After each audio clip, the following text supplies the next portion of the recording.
సాయిరాం. సమస్త సాయి భక్తులందరికీ నమస్కారం అండి. అందరూ ఎలా ఉన్నారు? అందరూ కూడా బాబా గారి దయవలన ఎప్పుడు ఆనందంగా ఆరోగ్యంగా ఉండాలని, మీరు కోరిన కోరికలన్నింటినీ కూడా బాబా గారు తీర్చేయాలని మీ తరపున నేను కూడా బాబా గారిని మనస్ఫూర్తిగా కోరుకుంటూ వీడియోలకైతే వెళ్ళిపోదాం. ఈ రోజు బాబా గారు సాయి మాటగా నా నోట ఏం పలికించబోతున్నారు అంటే, తల్లి ఇది నీ సాయి భయంకరమైన హెచ్చరిక, ఒక రకంగా తీవ్రమైన హెచ్చరిక. ఎందుకో తెలుసా? మే 16 అమావాస్య లోపు నువ్వు గనక ఈ చిన్న తప్పు చేస్తే నీ ఇంటికి కష్టాలు, నష్టాలు, ఆర్థిక ఇబ్బందులు, కన్నీళ్లు తప్పవు. జాగ్రత్త. కాదని చేశావో, ఇందులో ఏముందిలే అని కొట్టి పడేశావో, ఆ తర్వాత నీ సాయానికి ఈ సాయి కూడా రాడు. జాగ్రత్త. ముందుగానే హెచ్చరిస్తున్నా, వింటావో వదులుకుంటావో నీ ఇష్టం అంటూ బాబా గారు ఈరోజు ఒక తెలియని నిగూఢ అర్థం దాగి ఉన్న హెచ్చరికతో కూడిన సందేశంతో వచ్చారండి.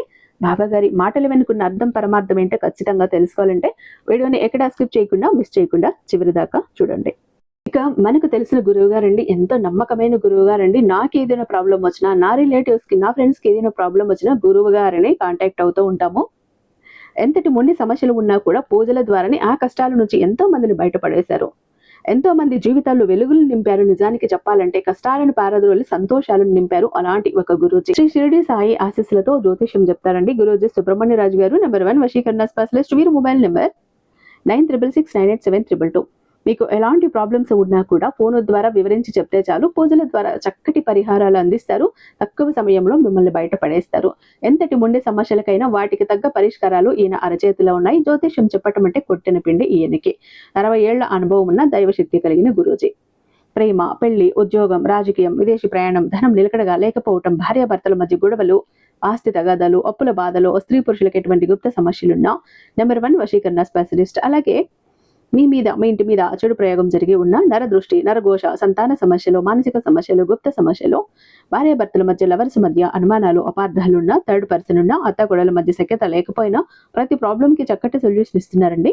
మీ వివరాలన్నీ చాలా సేఫ్ అండ్ సెక్యూర్ గా ఉంచుతారు కాబట్టి స్క్రీన్ మీద ఉన్నటువంటి నెంబర్ కి ఒక్కసారి కాల్ ట్రై చేసి చూడండి. ఆ తర్వాత మీ హ్యాపీనెస్ ని మీరే నాతో షేర్ చేసుకుంటారు. ఇక బాబా గారి సందేశం విషయానికి వస్తే, జాగ్రత్త తల్లి. ఎందుకంటే నీ ఇంట్లో ఉన్నటువంటి ఈ ఒక చిన్న తప్పు నీ అదృష్టాన్ని పూర్తిగా ఆపేస్తుంది. నువ్వు ఉదయం నుండి రాత్రి వరకు ఎంత కష్టపడినా డబ్బు చేతిలో నిలవకపోవటం, నీ బ్యాంకు బ్యాలెన్స్ పెరగకపోవటం, ఇంట్లో ఎప్పుడూ ఏదో ఒక చిన్న విషయానికి కూడా ప్రశాంతత లోపించటం, ఇవన్నీ కూడా కేవలం యాదృశ్చికం అనుకుంటున్నావు. కానీ కాదు. ఇక్కడ నీ గ్రహ దోషాలు, నీ జాతక దోషాలు అంతకంటే కూడా కాదు. ఇది నేను నిన్ను ఇంతకు ముందే చాలా చాలా సార్లు హెచ్చరించాను. కొన్ని వారాల క్రితం హెచ్చరించా, కొన్ని నెలల క్రితం హెచ్చరించా, కొన్ని సంవత్సరాల క్రితం కూడా నీ సాయి హెచ్చరించాడు. కానీ నువ్వు పెడచెవులు పెట్టావు. అలా హెచ్చరించిన ఒక భయంకరమైనటువంటి ఒక నిజం, దరిద్రం అనేది ఎప్పుడూ బయట నుండి రాదు తల్లి. ఇంటి లోపలే దరిద్రానికి అసలైన కారణం ఉంటుంది. అది నీకు స్పష్టంగా చెప్పాను, కానీ నువ్వు వినలేదు. ఇక ఇది ఆఖరి ప్రయత్నం, చెప్పి వదిలేద్దాం అన్నట్టు ఈరోజు చెప్తున్నాను. అందుకే చెప్తున్నాను, ఈ వీడియోని నువ్వు నిర్లక్ష్యంగా మధ్యలో ఆపేస్తే నీ జీవితంలో పట్టుకున్న ఈ దరిద్రాన్ని వదిలించుకునే ఒక అద్భుతమైన అతిపెద్ద రహస్యాన్ని నువ్వు శాశ్వతంగా కోల్పోతావు. ఆ తర్వాత ఎవరు ఏం చేయటానికి కూడా ఉండదు అంటున్నారండి బాబా గారు. అయితే మన వీడియోకి ఒక చిన్న లైక్ ఇచ్చేసండి. మన ఛానల్ని ఫస్ట్ టైం చూస్తున్నట్లయితే ఛానల్ని సబ్స్క్రైబ్ చేసుకొని మీ సపోర్ట్ నాకు అందివ్వండి. అదే చేత హైప్ కూడా చేస్తారని ఆశిస్తూ భావిస్తూ ఉన్నాను. ఇక ఓం సాయిరామ్ అంటూ కామెంట్ టైప్ చేసి పెట్టి వీడియో చూడటం మొదలు పెట్టండి. బాబా గారి ఆశీస్సులు మీకు త్వరగా దొరుకుతాయి. ఇక బాబా గారి సందేశం కొనసాగిద్దాం. అయితే తల్లి, నీ గురించి ముందు 2 విషయాలు చెప్తాను. ఒక మంచి జీవితము, అష్టైశ్వర్యాలు అన్నీ కూడా కోరుకునే ఒక మనస్తత్వం. ఏ పని చేసినా అంత కరెక్ట్గా ఉండాలి అనుకుంటావు. తినే తిండి నుండి నువ్వు కట్టుకునే బట్టల వరకు అంతా కూడా శుభ్రంగా, నాణ్యతగా ఉండాలని కోరుకునే మనస్తత్వం. కష్టపడటంలో అంటావా, నీకు నువ్వే సాటి. ఎక్కడో ఒక తప్పు జరుగుతోంది. ఎంత కష్టపడుతున్నా సరే నీ తోటి వారు సునాయాసంగా కోట్లు సంపాదిస్తూ ఉంటే నువ్వు మాత్రం అప్పుల ఊబిలో ఎందుకు కూరుకుపోతున్నావు? ఆలోచించావా? నీకు రావాల్సిన అవకాశాలు చివరి నిమిషంలో చేతి దాకా వచ్చి ఎందుకు ఆగిపోతున్నాయంటావు? ఎందుకు చేజారిపోతున్నాయంటావు? ఒకసారి ఆలోచించు. ఇంకేంటి, అంతా అయిపోయింది, ఇది నాకు వస్తుంది, ఈ అవకాశం నాదే, నేను సొంతం చేసుకుంటా అన్న సమయానికి నీ చేజారిపోతోంది, పక్క వాళ్ళకి వెళుతుంది, నీకు కాకుండా పోతుంది. ఎందుకంటావు తల్లి? ఎందుకంటే దరిద్రం అనేది ఎప్పుడూ ఒక్కసారిగా ఆకాశం నుండి పిడుగులాగా నెత్తి మీద పడదు. అది దొంగచాటుగా చాలా నెమ్మదిగా నక్కి నక్కి చూస్తూ పొంచు వేసి కాచుకొని కూర్చునే సమయం వచ్చినప్పుడు మీద పడుతుంది. నువ్వు దైనందిన జీవితంలో ఏ మాత్రం పట్టించుకోకుండా చేసేటటువంటి చిన్న చిన్న నిర్లక్ష్యాల వల్ల నీ ఇంట్లోకి ప్రవేశిస్తుంది. అసలు ఈ దరిద్రం ఇంట్లోకి ఎలా వస్తుంది అనే దానికి ఒక చిన్న విషయం చెప్తాను చూడు. అద్భుతమైన కథ ఒకటి చెప్తా చూడు, నువ్వు ఖచ్చితంగా తెలుసుకోవాల్సిన విషయం. పూర్వం దేవతలు మరియు రాక్షసులు మందిర పర్వతాన్ని కవ్వంగా వాసుకి అనే సర్పరాజుని తాడుగా చేసుకుని పాల సముద్రాన్ని మదనం చేశారు. నీకు తెలుసు, ఆ సముద్ర మదనంలో అమృతం కంటే ముందు అనేక అద్భుతమైన మరియు భయంకరమైన వస్తువులు పుట్టుకొచ్చాయి. వాటన్నింటికంటే ముందు పుట్టింది హలహలం అనే భయంకరమైన విషం. ఆ తర్వాత సాక్షాత్తు ఆ శ్రీ మహాలక్ష్మీదేవి ఉద్భవించింది. అయితే అమ్మ ఉద్భవించడానికి ముందే ఆమె అక్క అయినటువంటి జ్యేష్ఠాదేవి లేదా అలక్ష్మి కూడా ఉద్భవించింది. ఈ అలక్ష్మికి మరొక పేరే దరిద్ర దేవత. ఆమె చూడటానికి చాలా వికృతంగా, మురికిగా, భయంకరంగా ఉంటుంది. ఆమె పుట్టిన వెంటనే దేవాతి దేవతలందరూ ఆశ్చర్యపోయి ఆమెకు ఎక్కడ నివాసం కల్పించాలి అని ఆలోచించారు. అప్పుడు దేవతలు ఆమెకు ఒక శాశ్వతమైన వరాన్ని ఇచ్చారు. అదేంటంటే, ఎక్కడైతే ఇల్లు అపరిశుభ్రంగా ఉంటుందో, ఎక్కడైతే దుమ్ము ధూళి సాలు గూళ్ళు ఉంటాయో అక్కడే ఆమె శాశ్వతంగా నివసించవచ్చు అని చెప్పారు. దీని అర్థం ఏంటి? నువ్వు నీ ఇంటి మూలల్లో చెత్తను పేరుకుపోనిచ్చినా, ఎప్పుడు పగిలిపోయిన కుర్చీలు, విరిగిన మంచాలు, పాడైపోయినటువంటి వస్తువులను అలాగే ఎప్పటికైనా పనికొస్తాయిలే అని ఇంట్లో అలాగే దాచిపెట్టినా, ఆ స్థలం ఏదైతే ఉందో అది జ్యేష్ఠాదేవికి ఒక అత్యద్భుతమైన సింహాసనాన్ని ఏర్పాటు చేసేసావు, మార్చేసావు. అక్కడ ఆమె వచ్చి తిష్ట వేసుకుని కూర్చుంటుంది. జాగ్రత్త. ఆ తర్వాత ఉద్భవించిన శ్రీ మహాలక్ష్మీదేవికి ఆమె అత్యంత పవిత్రమైన, అందమైనది. ఆమెకు ఎక్కడైతే స్వచ్ఛత, శుభ్రత, సుగంధభరితమైన ధూపం వెలుగుతూ ఉంటాయో అక్కడే నివసించటం ఇష్టం. ఇప్పుడు నువ్వే ఒక్కసారి నీ మనసును అడిగి చూడు. నీ ఇంట్లో పనికి రాని పాత వస్తువులు గుట్టలు గుట్టలుగా పడి ఉంటే ఆ అపరిశుభ్రతను చూసి లక్ష్మీదేవి నీ ఇంటి గడప దొక్కటానికి వస్తుందా, ఇష్టపడుతుందా? ఆమె నీ మురికిని చూసి నీ గడప నుంచే వెనుతిరిగి వెళ్ళిపోతుంది కదా. ఆ స్థానంలో దరిద్ర దేవత తిష్ట వేసుకుని కూర్చుంటుంది కదా. ఇక్కడే నువ్వు ఒక భయంకరమైన నిజాన్ని తెలుసుకొని తీరాలి తల్లి. దరిద్ర దేవత నీ ఇంట్లో అడుగు పెట్టిన వెంటనే నీ బ్యాంకు ఖాతాలో ఉన్న డబ్బులు మాయం కావు. ఆమె పనితీరు వేరేలా ఉంటుంది. ఆమె నీ ఇంట్లోకి ప్రవేశించగానే నీ బుర్రలో ఉన్నటువంటి సకారాత్మక ఆలోచనలని నాశనం చేసి చంపేస్తుంది. ఇంట్లో ఉన్న కుటుంబ సభ్యుల మధ్య, ముఖ్యంగా భార్యాభర్తల మధ్య కారణం లేని చికాకులు, కోపాలు పెరిగిపోతాయి. చిన్న మాటికి పెద్ద గొడవలు జరిగిపోతాయి. ఆ ఇంట్లో ఎప్పుడు ఏదో ఒక నెగిటివ్ ఎనర్జీ వాతావరణాన్ని ఆవహించి ఉంటుంది. ఉదయం నిద్ర లేవగానే ఏ పని చెయ్యాలన్నా విపరీతమైన బద్ధకం కలుగుతుంది. ఇవన్నీ నీ ఇంట్లో నెగిటివ్ ఎనర్జీ ఉన్నాయి అనటానికి బలమైన దైవ సంకేతాలు తల్లి. ఇలాంటి వాతావరణంలో నువ్వు ఎంత కష్టపడి పని చేసినా నీ బుర్ర సరిగ్గా పని చెయ్యక తప్పుడు నిర్ణయాలు తీసుకుంటావు. ఆ నిర్ణయాలే నిన్ను ఆర్థిక పతనానికి దారి తీస్తాయి. నువ్వు చేసే మరికొన్ని ఘోరమైన తప్పుల గురించి చెప్తాను చూడు. ఇదివరకే నీ సాయి నిన్ను హెచ్చరించాడు, కఠినంగా హెచ్చరించాడు. అయినా నువ్వు మర్చిపోయావు, వినలేదు, నీ తలలోకి తీసుకోలేదు దాన్ని. ఇది ఆఖరి హెచ్చరిక అని అందుకే చెప్పా. భయంకరమైన హెచ్చరిక అని అందుకే చెప్పా. అందులో అత్యంత ప్రమాదకరమైనది రాత్రిపూట ఇల్లు ఊడవటం మరియు ఆ చెత్తను ఇంట్లోనే ఒక మూలన దాచిపెట్టడం. రాత్రి వేళల్లో అశుభ శక్తులు భూమి మీద సంచరిస్తాయి, తెలుసా నీకు? నువ్వు ఊడ్చిన చెత్తలో ఆ రోజంతా ఇంట్లో జరిగిన నెగిటివ్ ఎనర్జీ అంతా దాగి ఉంటుంది. దాన్ని ఇంట్లో ఉంచటం ద్వారా నువ్వు దయ్యాలకి, భూతాలకి నీ ఇంట్లో ఆశ్రయం ఇస్తున్నావు. అలాగే వంటగదిలో రాత్రి తిన్న ఎంగిలి పాత్రలను కడగకుండా సింకులో అలా వదిలేసి నిద్రపోవటం మరో మహాపాపం. అన్నపూర్ణాదేవి నివసించే వంటగదిని ఇలా అపవిత్రంగా ఉంచటం నీ జీవితంలో దారిద్ర్యం తాండవం చేస్తుంది తల్లి. అన్నానికి, డబ్బుకు ఎప్పుడు లోటు ఏర్పడుతుంది. ఇంటి తలుపులు తీసేటప్పుడు లేదా వేసేటప్పుడు కీచుమని, కిర్రుమని శబ్దాలు రావటం లేదా ఇంట్లో నెగిటివ్ ఎనర్జీ ఉన్నదానికి సంకేతం ఆ శబ్దాలు. ఇంట్లోకి దరిద్రాన్ని ఆహ్వానిస్తున్నట్లే. అలాగే నీ పడక గదిలో లేదా నీ హాల్లో పగిలిన అద్దాలు ఉన్నాయా? వెంటనే తీసి వాటిని బయటపడి. పగిలిన అద్దం నీ ఇంట్లో ఉన్న సానుకూల శక్తిని ముక్కలు ముక్కలు చేసేస్తుంది. అందులో నీ ముఖం చూసుకుంటే ప్రతిసారి నీలో ఉన్న ఆత్మవిశ్వాసం, తేజస్సు విచిత్రమైన భావంతో కల్పిస్తాయి నీకు. అవి చిత్రమైపోతాయి.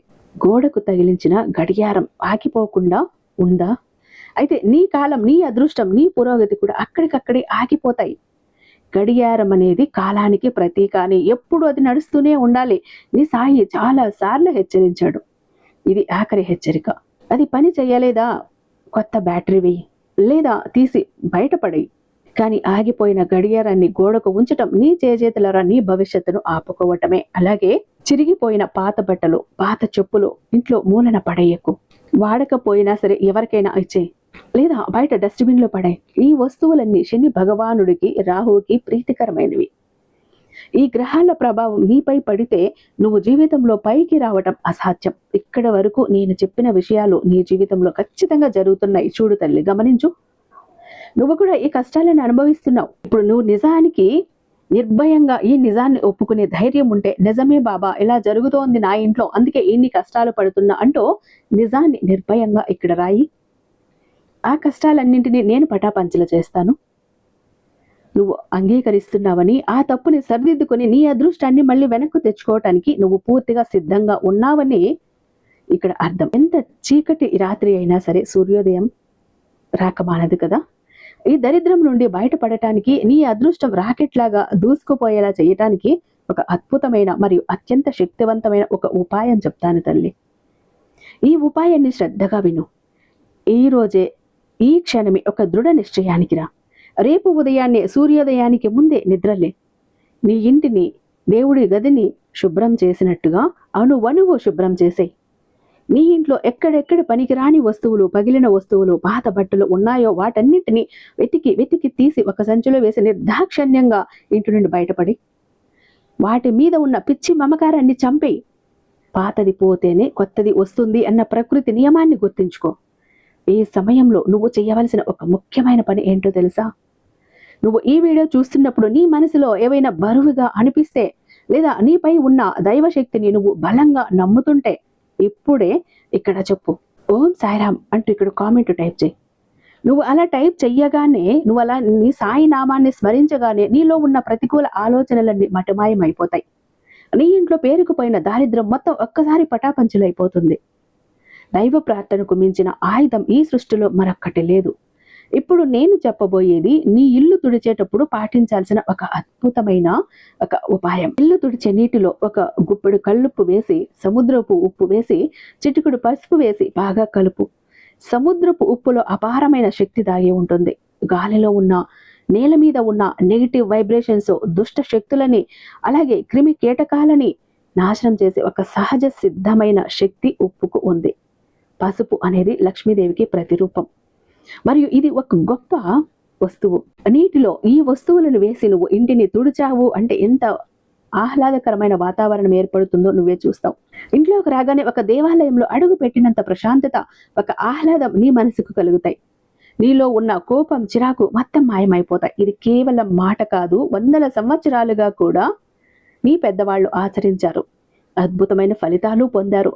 ఇది ఒక సజీవ సత్యం అంతే. నేను చెప్పినవి ప్రతి ఒక్కటి జాగ్రత్తగా పాటించతల్లే. శుక్రవారం ఉదయం నిద్ర లేచిన వెంటనే తలస్నానం చేసి ఇంటి ద్వారం వద్ద ఆవు పేడతో కడిగి లేదా పసుపు నీళ్లు చల్లు. అందమైన ముగ్గు వెయ్యి. ఈ ముగ్గు అనేది కేవలం అలంకారం అనుకుంటున్నావు కదా, అదొక రక్షణ కవచం లాంటి యంత్రం. అది దుష్ట శక్తులను లోపలికి రానివ్వకుండా అడ్డుకుంటుంది. ఆ తర్వాత పూజా గదిలో అమ్మవారి ముందు స్వచ్ఛమైన ఆవు నెయ్యితో దీపం వెలిగించు. 2 దీపాలను వెలిగించు. ఇంట్లో ఏ మూల కూడా చీకటి ఉండకుండా చూసుకో. ఎందుకంటే చీకటి అంటే అజ్ఞానం, దారిద్ర్యం. వెలుగు అంటే జ్ఞానం, ఐశ్వర్యం. ఉదయం మరియు సాయంత్రం వేళల్లో ఇంట్లో సుగంధభరితమైన సాంబ్రాణి ధూపం వెయ్యి. అగరవత్తులు వెలిగించు. ప్రతి గురువారం కూడా నీ సాయిని పూజించు, ధ్యానించు. సాయి నామస్మరణ చెయ్యి, లక్ష్మీదేవి నామస్మరణ చెయ్యి. నీ ఇంట్లో ఆ సువాసనలు వస్తుంటే, ఈ దైవనామస్మరణ జరుగుతూ ఉంటే నీ ఇంట్లో ఉన్న చెడు శక్తులు పరారైపోయి నీ ఇల్లు ఒక అదృష్ట నిలయంగా మారిపోతుంది. నీ జీవితంలో డబ్బుకు కానీ, భోగ భాగ్యాలకు కానీ ఎప్పుడు లోటు ఉండదు. ఇంటిని భౌతికంగా శుభ్రం చేసుకోవటం ఎంత ముఖ్యమో, మానసికంగా శుభ్రం చేయటం అంతే ముఖ్యం. నీ బుర్రలో ఉన్న చెడు ఆలోచనలను, నాకు అదృష్టం లేదు, నేను ఎప్పటికీ ఇంతే అనే నిరాశావాదాన్ని పూర్తిగా తీసేయి. నీ సాయి ఇంకొక అద్భుతమైన మాట చెప్పాడు, నీకు గుర్తుందా లేదు? ఎవరైతే తనను తాను నమ్ముకుని ధర్మబద్ధంగా కష్టపడతారో వారికి సాయి స్వయంగా సేవకుడిలా మారతాడు అని. గుర్తుందా? మనిషి పుట్టుకతోనే యోధుడు. ఒక్కసారి నువ్వు మానసికంగా సిద్ధమైతే ఈ ప్రపంచంలో నిన్ను ఆపగలిగే శక్తి దేనికి లేదు. నీ ఇంటిని ప్రక్షాళన చేసిన రోజే నీ ఆలోచనలకు ఉన్న సంఖ్యలు కూడా తెగిపోతాయి. ఆ తరువాత నువ్వు చేసే ప్రతి పనిలో ఒక స్పష్టత ఉంటుంది. నీ మాటలో ఒక ఆకర్షణ వస్తుంది. నీ వైపు ఎవరు కన్నెత్తి చూడలేని స్థాయికి నువ్వు ఎదుగుతావు. నీకు ఎన్నాళ్ళు వచ్చిన నష్టాలు పోయి లాభాలతో నువ్వు బయటపడతావు. ఉద్యోగంలో పై అధికారుల వల్ల ఏదైతే ఇబ్బంది పడుతున్నావో అవన్నీ తొలగిపోతాయి. నీకు రావాల్సిన ప్రమోషన్లు వస్తాయి. నీకు రావాల్సిన డబ్బు నిన్ను వెతుక్కుంటూ వస్తుంది. కోర్టు కేసుల్లో విజయం సాధిస్తావు. దూరమైన వ్యక్తులు నీకు దగ్గరవుతారు. అన్ని పరిష్కారం అవుతాయి. ఇవన్నీ జరగాలంటే ముందు నీ చుట్టూ ఉన్న వాతావరణం అంటే నీ ఇంట్లో సానుకూల శక్తులతో నిండి ఉండాలి. కాబట్టి నీ సాయి చెప్పినటువంటి ఈ వస్తువులని ఎల్లుండి అమావాస్య వచ్చే లోపు ఖచ్చితంగా వీటిని తీసి బయటపడే. నువ్వు ఎప్పుడైతే వీటిని తీసి బయట పడవేస్తావో అమావాస్య తర్వాత నీకు అదృష్ట యోగం, అమృత సిద్ధి యోగం నీకు పడుతుంది. ఐశ్వర్యం కలిసి వస్తుంది. శ్రీ మహాలక్ష్మి గల్లు గల్లున గజ్జల శబ్దంతో నీ ఇంట్లోకి వస్తుంది. దరిద్ర దేవత ఏడుపులు కేకలతో పరుగులతో బయటికి వెళ్ళిపోతుంది. నీ సాయి ఆశీర్వాద వర్షం నీ ఇంట్లో కురుస్తుంది అంటూ బాబాగారు ఈరోజు ఒక అత్యద్భుతమైన సందేశంతో మన ముందుకు వచ్చారండి. ఐ హోప్ ఈ వీడియో మీకు నచ్చే ఉందని భావిస్తున్నాను. రేపు బాబాగారి మరొక అద్భుతమైన సందేశంతో మీ ముందుంటాను. అంతటిదాకా సర్వేజన సుఖినో భవంతు. ఓం సాయిరామ్.